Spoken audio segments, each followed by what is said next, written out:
നമ്മൾ ഉണ്ടാക്കാൻ പോണത് sweet corn stir fry.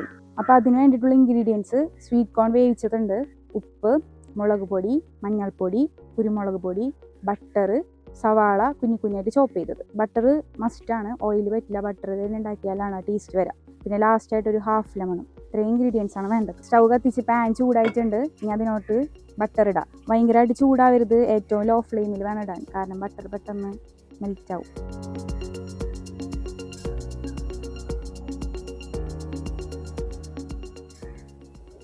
Butter നന്നായിട്ട് മെൽറ്റ് ആയിട്ടുണ്ട്. ഇതിൻ്റെ അകത്ത് ആദ്യം തന്നെ ചോപ്പ് ചെയ്ത് വെച്ചേക്കണ സവാള ഇട്ടിട്ട് നന്നായിട്ടൊന്ന് സോട്ട് ചെയ്യാം.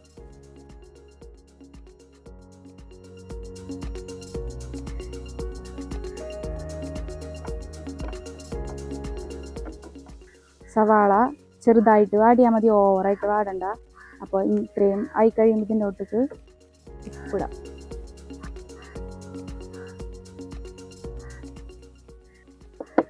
മുളക് പൊടി,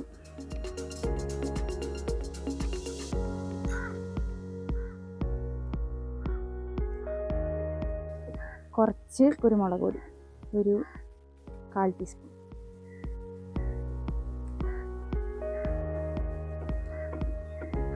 ഇത്ര ഇട്ട് കഴിയുമ്പോൾ ഇതിനകത്തേക്ക് നമ്മൾ വേവിച്ച് വെച്ചിട്ടുള്ള സ്വീറ്റ് കോൺ ഇടാം.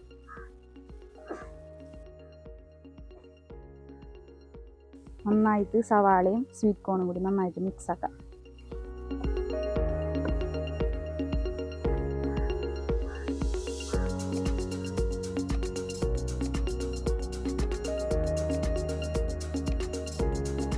നമ്മുടെ സ്വീറ്റ് കോൺ ഒരു 4 തൊട്ട് 6 മിനിറ്റ് വരെ ചെറുതായിട്ട് ചെറിയ തീയിലിങ്ങനെ വഴറ്റി കൊടുക്കണം.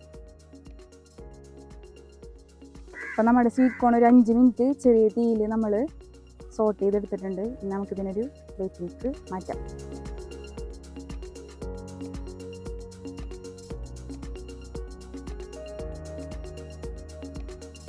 ഫൈനൽ സ്റ്റെപ്പായിട്ട് നമുക്ക് കുറച്ച് ചെറുനാരങ്ങ നീര് പിഴിഞ്ഞൊഴിക്കുക. അതാണ് ഏറ്റവും ഇതിന് ടേസ്റ്റ് കൊടുക്കുന്നത്. അപ്പോൾ മറക്കരുത്.